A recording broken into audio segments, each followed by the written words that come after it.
भारत के अलावा इसका असर नीदरलैंड, इजराइल तक में भी देखने को मिला। इन दोनों देशों ने आतंकियों की इस कायराना हरकत के खिलाफ एक्शन की आवाज उठाई। और तो और अब भारत में यूरोपीय संघ के राजदूत हर्बर्ट डेल्फिन ने आतंकियों की इस हरकत की निंदा की है। उन्होंने कहा है कि हम जान माल के नुकसान पर शोक व्यक्त करते हैं। रियासी में हुए जानलेवा हमले के पीड़ितों के परिवारों के प्रति अपनी संवेदना व्यक्त करते हैं। ये फुल टाइम इनका प्रोफेशन है अपने मदरसों में आतंकवादी बताना। ये बनाते रहेंगे आतंकवादी, बनाते रहेंगे आतंकवादी, आप मारते रहेंगे, बनाते रहेंगे। हम नल बंद नहीं कर रहे ना जहां से पानी बह रहा है, और वो नल रावलपिंडी में है सर।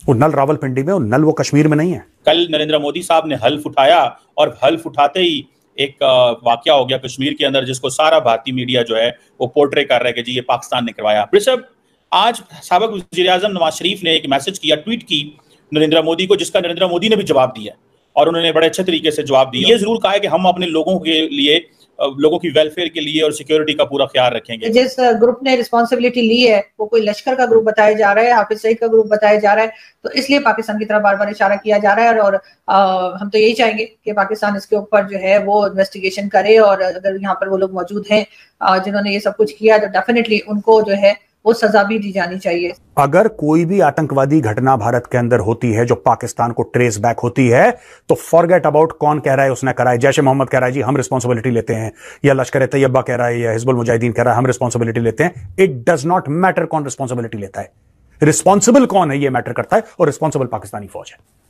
नरेंद्र मोदी साहब जो है उन्होंने इसका एक्शन ले लिया इसके ऊपर, और रिपोर्ट मंगवा ली गई है और उन तक पहुंच गई है, और उसके ऊपर जो भी जिस तरीके से अपॉइंट किए जा रहे हैं लोग, कि इसको फौरी तौर पर इन्वेस्टिगेट किया जाए, तो ऑर्डर्स जो है वहां से जारी कर दिए गए। जय हिंद दोस्तों, प्रधानमंत्री नरेंद्र मोदी जी जिस दिन शपथ ले रहे थे और जिस दिन भारत ने पाकिस्तान को वर्ल्ड कप में हराया, उसी दिन भिखारिस्तान के आतंकवादियों की तरफ से श्रद्धालुओं से भरी एक बस को टारगेट किया गया रियासी में, जम्मू एंड कश्मीर के एक इलाके में, जो माँ वैष्णो देवी के दर्शन करने जा रहे थे। और इन आतंकवादियों के कायराना हमले की निंदा अब पूरी दुनिया में की जा रही है, और पूरी दुनिया में पाकिस्तानियों पर थू थू हो रही।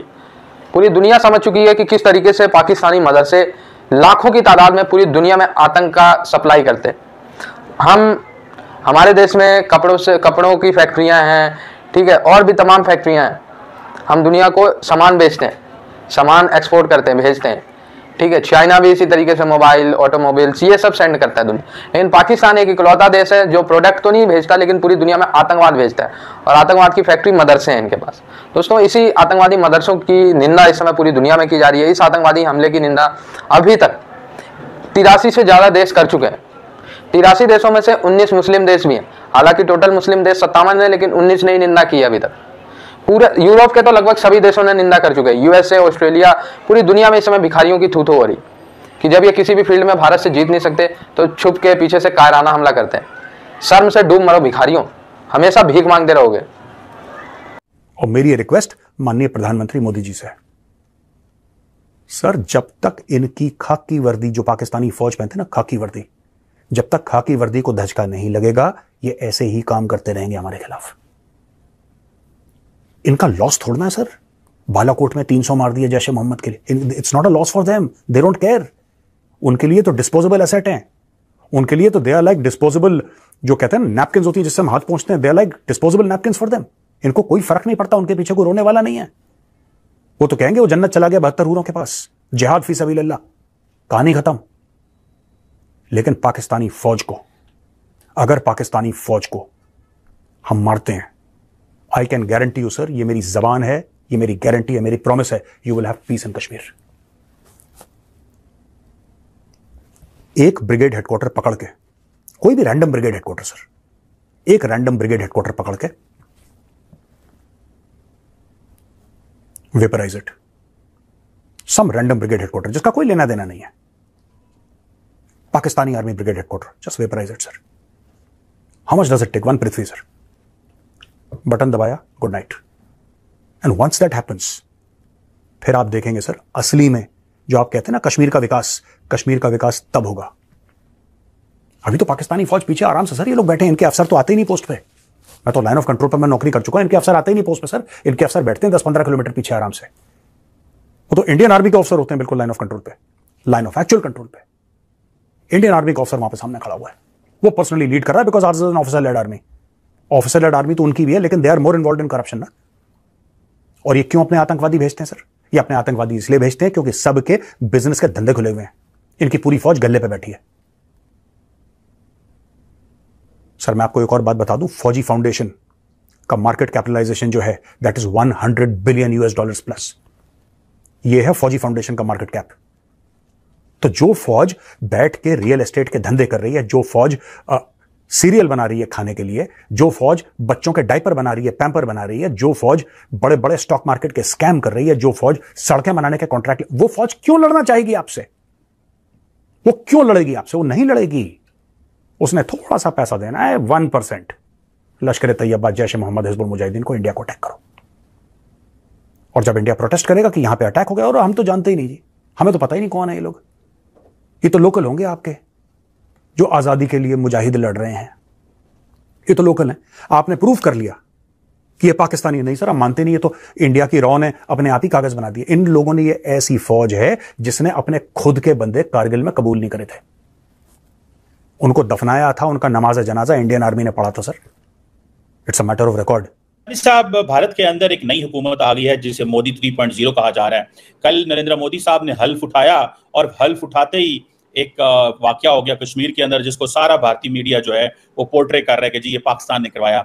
जबकि कल पाकिस्तान में भी एक वाकया हुआ परसों, जिसमें कल ही, बल्कि जब आज हम ये बात कर रहे हैं तो एक दिन पहले, कि एंड जिस टाइम इंडिया के अंदर ओथ उठाया जा रहा था, पाकिस्तान के अंदर 7 फौजी जवान जो हैं उनकी जानें चली गई। उधर भारत के अंदर भी एक बस जो है उस पर हमला किया गया पिलग्रिम्स में। लेकिन एक ये मिसट्रस्ट है, और उस दिन जिस दिन ओथ उठाया गया है, भारतीय मीडिया इसको इस तरह ले रहे हैं।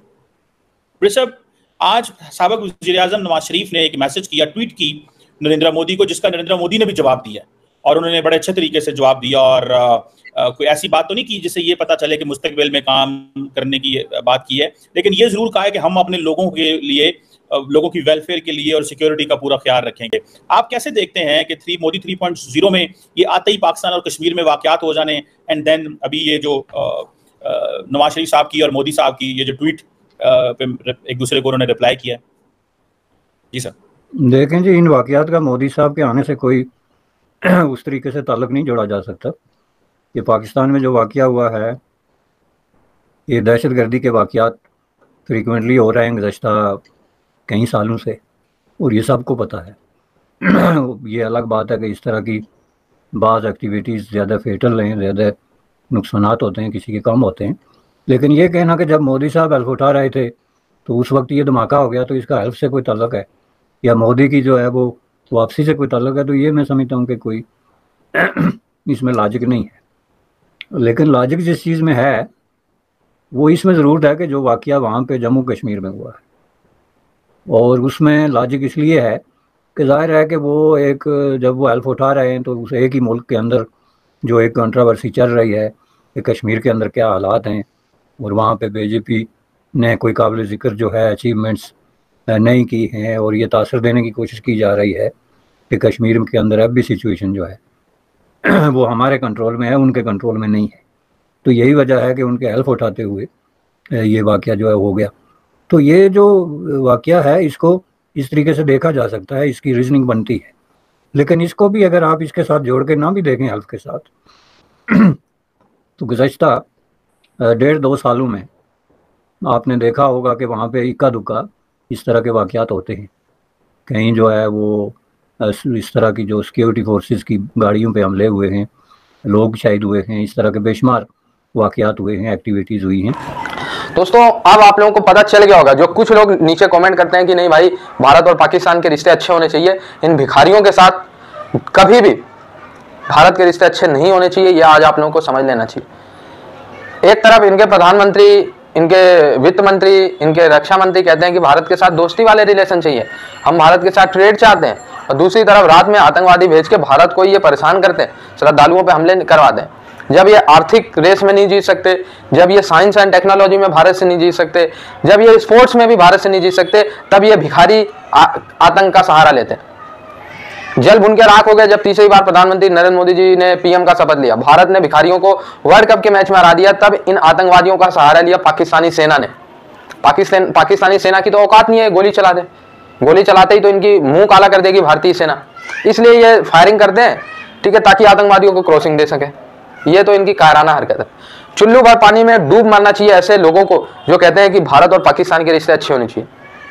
और मुझे तो शर्म आती है, भारत में ऐसे ऐसे राजनेता हैं, ऐसे ऐसे विपक्ष हैं हमारे जो पाकिस्तान के इस आतंकवादी हमले की निंदा नहीं करते। पूरी दुनिया तो निंदा कर देगी, लेकिन भारत में जो अपोजिशन है वो आतंकवादियों की निंदा ही नहीं करती। ऐसा लगता है कि यार आतंकवादी हमला हो गया तो इसमें तो गवर्नमेंट ने हमला करवाया, इनका रिएक्शन ही ऐसा आता है। भाई एटलीस्ट पाकिस्तान, चाइना आतंकवाद के खिलाफ तो यार गवर्नमेंट को मत क्रिटिसाइज करो, यूनाइट रहो।